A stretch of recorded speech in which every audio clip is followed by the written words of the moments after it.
Programa ricardoorlandini.net.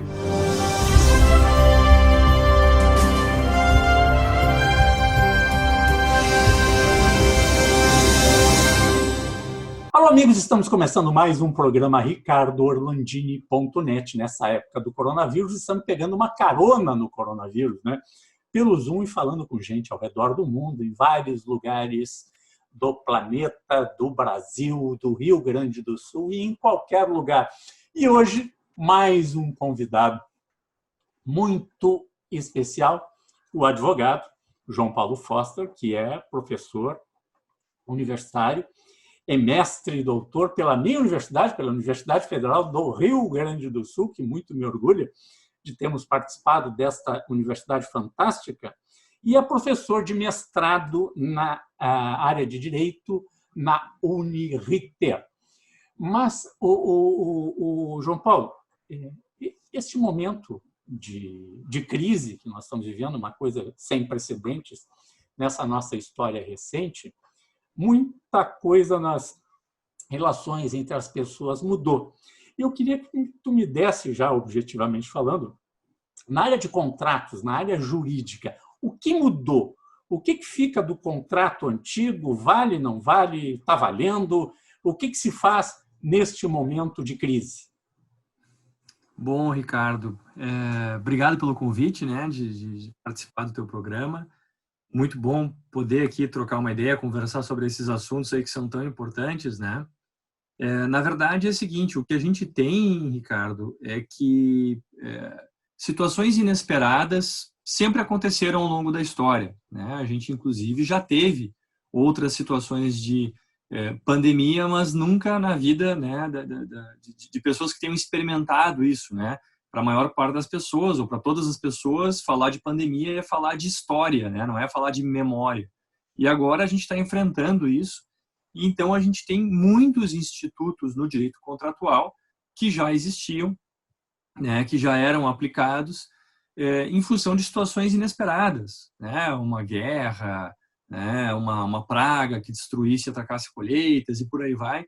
Então nós temos instrumentos para tentar entender como é que os contratos vão ser aplicados nessa nova realidade, tá, Ricardo? O fato é que a base do direito contratual é que os contratos têm que ser cumpridos, né? O que a gente chama lá de força obrigatória dos contratos. No entanto, muitos contratos, né, a quase totalidade dos contratos foi celebrada, foi contratada sob uma outra base de coisas, né? Então, quando a gente estava ali em janeiro, né, até fevereiro, né, muitos de nós ainda ignorando a gravidade da situação que viria, né, e veio como... O pessoal já estava acendendo a luzinha amarela, o Tico e Teco começaram a avisar. Estava na luz amarela. Estava na luz amarela, mas muitos até não queriam acreditar, enfim, e seguiram executando os planos, né, que tinham feito. Então, o que acontece? A partir de março, né, que a gente começou a tomar pé um pouco mais dessa realidade de maneira mais difundida, eu diria, começa a surgir a necessidade da gente ver os contratos de uma outra forma. Por quê? Porque a base a partir da qual a gente tinha feito esses contratos mudou drasticamente. E aí isso vai afetar relações de consumo, né? Vai afetar o direito do consumidor, vai afetar locações de imóveis, vai afetar até mesmo o contrato de trabalho, né? Porque eu contratei daqui a pouco uma pessoa que estava projetada uma certa carga de trabalho e daqui a pouco eu não posso nem abrir a minha atividade, né? Então, o que a gente chama isso no direito é de teoria da imprevisão, tá?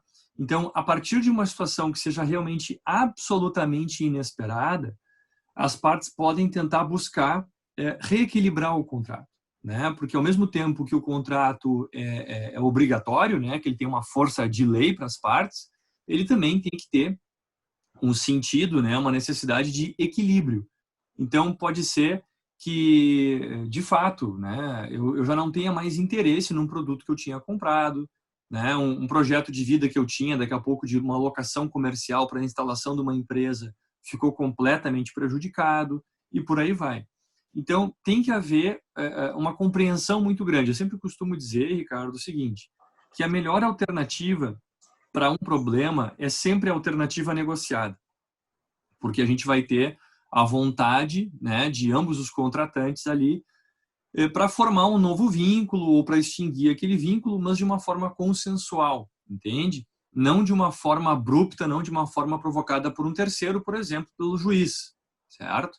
Então, se essa alternativa negociada não é possível, bom, aí o direito oferece uma série de ferramentas, uma série de técnicas, de perspectivas, a partir das quais os contratos podem ser analisados, tá? Essa teoria da imprevisão, sem dúvida, surgiu com toda a força, né? Agora de novo, surgiu não, né? Ressurgiu, voltou a ser aplicada, tinha uma aplicação muito restrita, né? A chamada resolução do contrato por onerosidade excessiva, né? Quando ficava pesado demais para uma parte, a vantagem ficava muito grande para outra e tal. A aplicação andava super restrita. E o que a gente vê agora são situações realmente em que a gente, em que tudo praticamente acaba virando caso fortuito ou força maior, né? Porque as pessoas estão de mãos amarradas muitas vezes por decretos estaduais ou municipais. E lá tem a sua razão de ser, né? Não estou questionando isso nesse momento, mas que a partir dessa realidade que nos é imposta, então, a gente tem que tentar caminhar nesse meio fazendo o quê? Bom, do ponto de vista amplo, né, Ricardo? E para isso eu digo assim, ó, todos os contratos, pelo menos em direito privado, né, os contratos de direito civil, uma compra e venda, uma locação, uma prestação de serviço, enfim, todos esses contratos tradicionais que a gente tem no direito civil, eles podem ser objeto dessa teoria da imprevisão. O que vai ter um pouco mais de restrição, eu diria, é o contrato de seguro, né? Porque o contrato de seguro normalmente já tem ali uma base aleatória bem grande, né? Agora, não dá para negar que mesmo no âmbito securitário, mesmo no âmbito de contratos de seguro, essa teoria da imprevisão também vai entrar com bastante força. O doutor João Paulo, não querendo lhe atropelar, mas já atropelando aqui, eu acho que, na minha concepção, na minha memória do início da crise da pandemia, aí, uma das primeiras coisas que deu problema foi com as companhias aéreas, né? Porque, vem cá, um casal estava lá planejado de viajar, os aeroportos ainda não estavam fechados, mas chegou assim, pá, eu não vou viajar, não vou mais para tal lugar, ou não vou mais para a China, não vou mais para a Europa, não vou mais para os Estados Unidos, estou com medo. E daí começou a dar problema. E nós tivemos outro caso, eu gostaria que tu analisasse os dois, então, um outro caso que acabou ficando conhecido, que foi bem divulgado na mídia, a questão que envolveu a repatriação, não daqueles brasileiros que o governo brasileiro acabou buscando, né, com aeronaves da Força Aérea Brasileira, mas o caso daqueles que estavam na Austrália, lá, os idosos lá. Podia falar um pouquinho sobre isso? Claro, Ricardo. Bom, o que eu posso dizer sobre as companhias aéreas, né? A gente até esperava, quando vieram essas primeiras notícias, a gente até esperava que fosse vir com muita força, né, uma judicialização de questões contra as companhias aéreas, mas o que aconteceu foi que teve a edição de uma medida provisória, né, pelo presidente, já regulando, já antecipando o problema que viria a ocorrer, tá, Ricardo? Então, o que aconteceu foi que se permitiu que as companhias aéreas fizessem algumas mudanças, né? Isso a partir de uma decisão legislativa e do executivo, na verdade, né? Por uma medida provisória, permitindo que as companhias aéreas devolvessem esses valores pagos de forma parcelada, tá bem? Agora, isso é importante salientar. Eu questiono a legalidade, tá, dessa medida provisória, por quê? Porque não quer dizer que foi editada uma lei ou uma medida provisória que seja, que aquele entendimento está correto, tá? Porque imagina que tem pessoas que estão pagando ainda um parcelamento e muitas companhias aéreas estão dizendo o seguinte, não, termina de me pagar que aí eu começo a te devolver. Poxa, mas isso é completamente... Mesmo no cartão de crédito, né, doutor? O que é comum nas viagens internacionais, principalmente nos pacotes, né? Pois isso fica onerando muito o consumidor, né? Então, como é que eu vou imaginar que eu cancelo uma compra? Imagina numa situação normal, eu cancelo uma compra parcelada e o cidadão me diz, não, tudo bem, me devolve aqui o carro, me devolve a batedeira que tu tinhas comprado, mas o dinheiro eu vou te devolver só quando tu terminar de pagar, mas só um pouquinho. Então, quem sabe eu paro agora de pagar, né? E isso é um problema grave, né? Porque a medida provisória acabou deixando o consumidor aí numa situação muito desvantajosa. E eu tenho uma visão muito clara de que isso pode ser questionado nos tribunais, né? E talvez venha a se formar um entendimento até contrário dessa perspectiva. É claro que se preocupa, né, com a saúde financeira das companhias aéreas e tudo mais, mas isso não pode acontecer às custas do consumidor, né, Ricardo? Isso é realmente muito grave. Quanto ao segundo caso que mencionaste, realmente, o que a gente começa a observar? Que quando essa alternativa, nem diria alternativa, né? Quando essa via negocial ela não é possível, ou seja, eu estou falando com a companhia aérea, estou tentando achar uma saída, estou tentando achar uma solução para o meu problema e a companhia aérea não resolve, bom, acaba a gente tendo que procurar o Poder Judiciário, que está aí justamente para isso, né? Para resolver os conflitos que lhes são apresentados. Assim, pela experiência que eu venho tendo com essas questões, algumas companhias aéreas já estão até com o site montado, o cliente vai lá com a maior facilidade do mundo. Eu mesmo tive que cancelar uma viagem e eu cliquei assim, eu estava um pouco incrédulo e eu cliquei em alguns botões e em questão de horas as milhas que eu tinha usado me foram devolvidas e o valor que eu tinha pago no cartão foi ressarcido. Não acreditei. Já para outra companhia aérea, eles se recusam a fazer atendimento por chat, tem que ser por telefone, e é sempre uma coisa muito custosa, enfim. Então, a gente vê que algumas companhias estão colocando barreiras para que os consumidores consigam exercer o seu direito. Isso também é um problema. E aí o caso que mencionaste é um caso importante, porque envolve princípios, envolve questões além do simples patrimônio, né, Ricardo? O casal lá preso, lá na Austrália, né, isolado lá, exilado no caso, na Austrália, não era uma questão de devolver dinheiro para eles, eles queriam voltar para casa, né? Eles queriam voltar para casa. E a companhia aérea acabava retardando uma resposta, né? Não estava dando solução para o problema deles, e bom, então vamos ter que procurar o Poder Judiciário. O Poder Judiciário forçou essa companhia aérea a posicionar esses dois consumidores no voo de qualquer companhia que tivesse vindo lá da Austrália. Justamente por quê? Porque não é uma questão simplesmente financeira, né, Ricardo? Eu acho que foi uma decisão de incrível, né, e necessário bom senso de parte do magistrado, porque não tinha que decidir diferente, né? O casal estava de férias, estava de viagem, queria voltar, daqui a pouco começou a ficar preso, e a gente sabe que ainda existem pessoas que estão com dificuldade para retornar, que acabaram mudando um pouco seus projetos, mas daqui a pouco ficaram num país em que a situação está muito complicada, né? Em países que têm lockdown, como Espanha, como Itália, enfim, e que realmente precisam voltar para casa, e que daqui a pouco não é o caso de ter um resgate de avião da FAB, porque daqui a pouco vai ser uma pessoa, duas pessoas, né? Vai ser um casal, e aí a gente tem que realmente provocar o Poder Judiciário para que ele consiga ajudar na solução desse caso. Bom, nós vamos fazer um rápido intervalo e já voltamos com o Dr. João Paulo Foster conversando sobre essas questões, né, do meio jurídico, né, da área do direito, que envolvem todas as pessoas nesse momento da pandemia mundial do coronavírus. Nós já voltamos.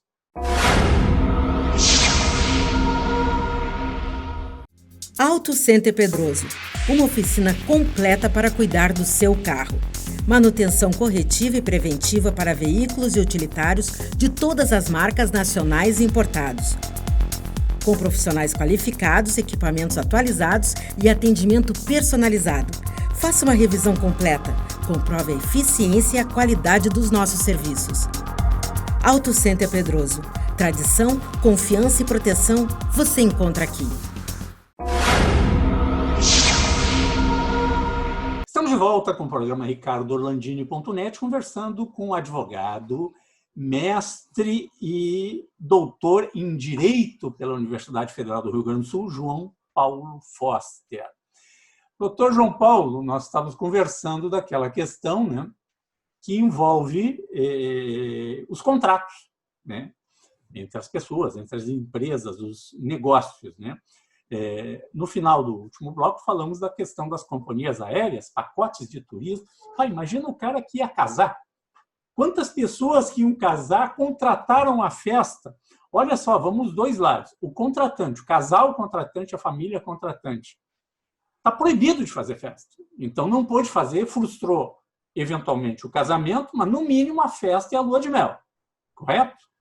Tá. Mas, vem cá, que culpa também tem o prestador de serviço que estava com o buffet montado, com as pessoas contratadas, com já tudo montado, recebeu o dinheiro, vai ter que devolver, só que esse cara também está quebrando, né, doutor? Porque o negócio dele acabou, pelo menos durante esse período. Rapidamente, como é que fica esse caso? Aí já dei um exemplo, uma bola nas costas aí bonita, né, o doutor João Paulo?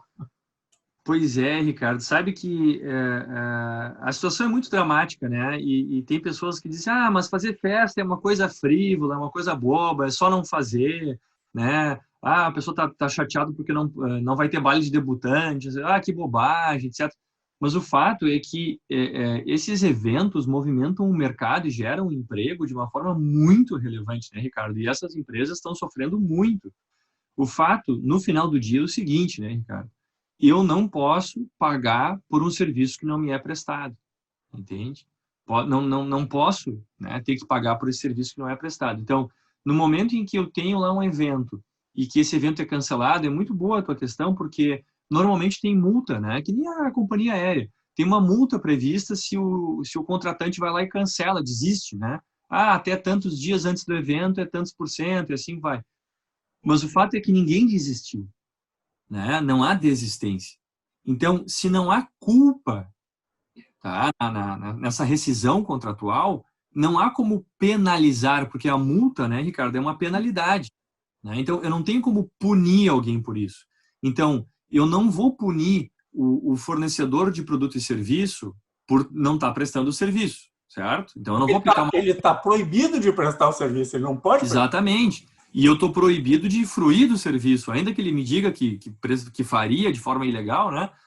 Mas eu também estou proibido. Então, o fato é que tem que haver um rompimento, certo? Sem culpa, né? Uma inexecução involuntária do contrato, né? Um rompimento sem culpa e, portanto, não pode ter aplicação de multa, mas o valor que foi pago, eventualmente, tem que ser restituído. E, de novo, aquilo que eu sempre refiro, né, Ricardo, que a gente estava conversando antes, a saída negociada é importante. Porque daqui a pouco, se esse fornecedor me diz, poxa, mas teu evento era daqui a 2 dias, tal e tal verba já nem estão mais comigo, eu já paguei para A, B, C, D. É importante ter uma sensibilidade para sair nessa negociação sabendo que mesmo não tendo recebido o serviço, daqui a pouco é melhor amargar um prejuízo pequeno do que não receber nada e ter que levar essa discussão mais adiante, entende?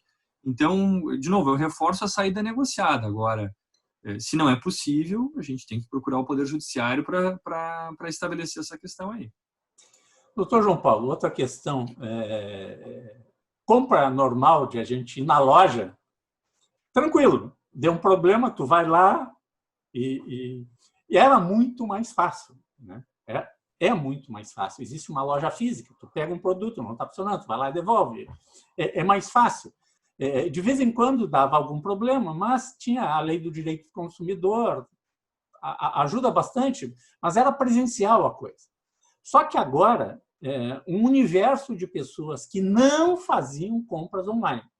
O cara nem sabia dar os cliques de entrar numa loja online, ele se forçou, se obrigou a fazer compras online. E isso está causando também problemas, tá? O que o senhor nos fala sobre essa questão das compras online? Eu vejo assim, né, Ricardo? A gente vinha com um mercado de compras online crescendo no Brasil, né? Vinha em franco crescimento, em franca expansão. Agora, por razões óbvias, né, com as lojas físicas fechadas, o comércio online estourou, né? Em abril, agora, teve o registro recorde de novas empresas de comércio online. E o que eu vejo? É uma necessidade, né? Então, a gente usa aplicativos, a gente entra em sites, enfim, para fazer aquisições online, porque muitas vezes não tem outra opção. Hoje a gente não está mais na mera comodidade, né, Ricardo? A gente está na necessidade de fazer essas compras, porque realmente, em muitos casos, não há outro meio. Agora, aqui, né, no Rio Grande do Sul, algumas coisas estão reabrindo muito timidamente e tal, Mas o fato é que isso, a meu ver, vai ser uma realidade até o final do ano, pelo menos, de que o comércio online vai seguir muito forte. Bom, o direito do consumidor, ele existe, a proteção existe também para o comércio eletrônico. Tá? É importante dizer isso. E tem algumas proteções diferentes e até adicionais, eu diria. Tá? O pessoal muitas vezes trocava, né, tem um direito, por exemplo, quando a gente faz compra fora do estabelecimento, ou seja, compra online, tá? Pode ser por telefone, mas compras pela internet. Tem um direito estipulado lá no Código de Defesa do Consumidor, que é um direito de arrependimento do consumidor em até 7 dias do recebimento da mercadoria. Tá? Muita gente se confundia, achava que isso valia para compras físicas. Então, o cidadão chegava lá na loja, quero trocar um produto que não tinha nenhum defeito. Ele só dizia, quero trocar porque eu não gostei. Esse direito de troca na loja física, ele não existe na lei. Ele só existe se o produto é defeituoso. Tá? Então, as lojas acabavam trocando aquela coisa que, tipo, depois do Natal, né, muita gente ganhava a numeração errada ou ganhou um presente que não gostou. As lojas têm políticas de troca porque isso é financeiramente positivo para elas, mas não porque era um direito do consumidor, entende? E a gente está muito acostumado com essa prática. Né? Agora, se eu faço uma compra online, Ricardo, chegou aqui um par de sapato que eu comprei online, chegou uma roupa, não serviu ou simplesmente eu não gostei, eu não preciso nem justificar. Eu tenho 7 dias para exercer o chamado direito de arrependimento, que é eu entrar em contato, né, com o fornecedor do produto e dizer, olha, quero devolver. Normalmente eles dão um código para postagem no correio, né, se faz a postagem. O grande problema disso hoje, Ricardo, é que está tudo muito demorado, né? Os correios demoram para entregar, né?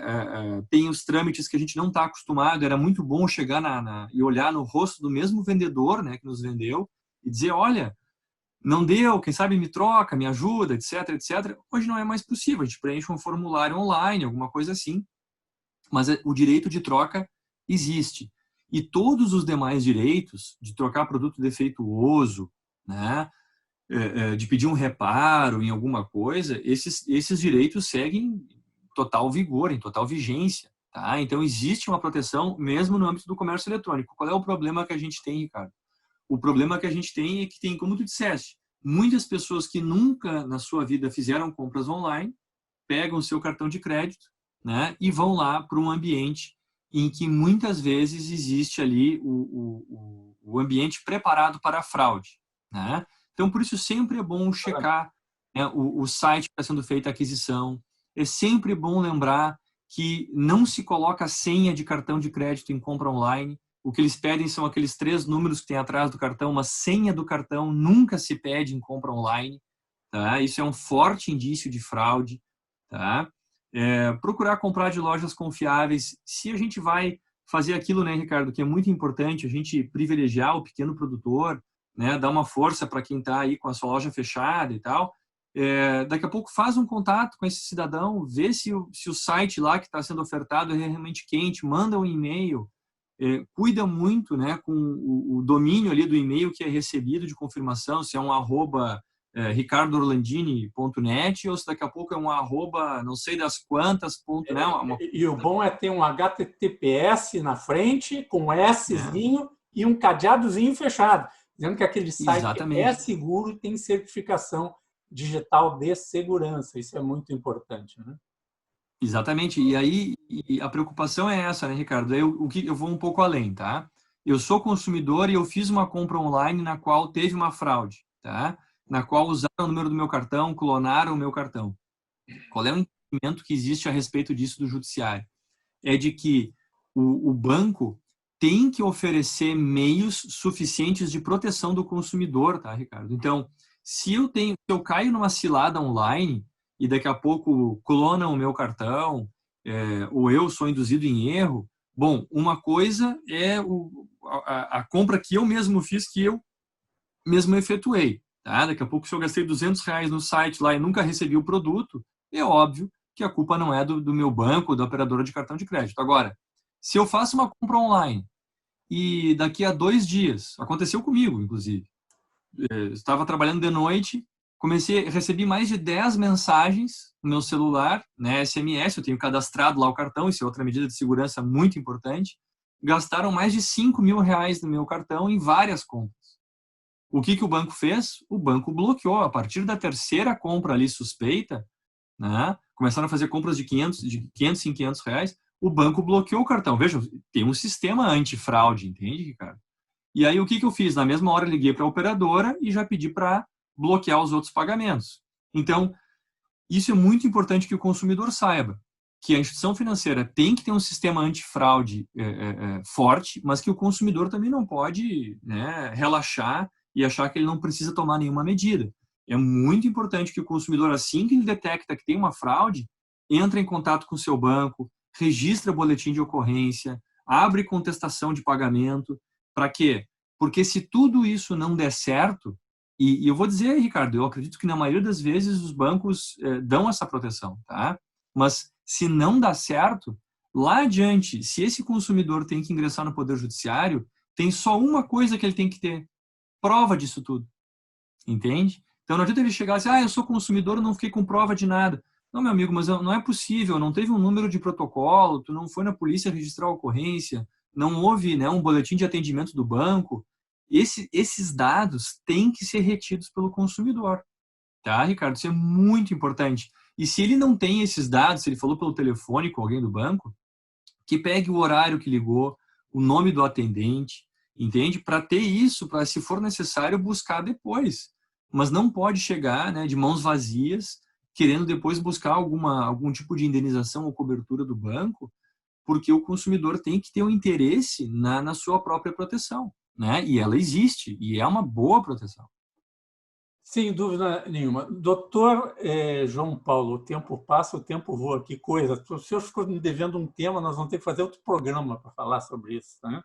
Eu vou dizer qual é o tema. O tema que nós vamos tratar numa outra oportunidade é sobre contratos de locação, tá, comercial e residencial em épocas de exceção. Nós estamos numa época de exceção, né, doutor João Paulo? Então, o próprio judiciário deve começar a criar jurisprudência, que é o que os advogados dizem, né, os juízes, né, sobre essas questões de exceção que eu não sei até quando vai durar. Agradeço muito a sua participação aqui no programa Ricardo Orlandini, sempre lembrando de que quando se vai fazer algum negócio é sempre bom consultar. Se você está doente, consulta o médico, né? Se vai fazer algum negócio, qualquer que seja, vai lá e consulta um advogado para não ter problema, né, doutor João Paulo? Pois é, não, com certeza. É muito, muito importante ter uma orientação geral, né, Ricardo? Porque a pessoa bem informada, a pessoa que procura daqui a pouco um profissional antes de ter um problema, é muito mais fácil de resolver depois, né, Ricardo? Enfim, agradeço o convite, tá?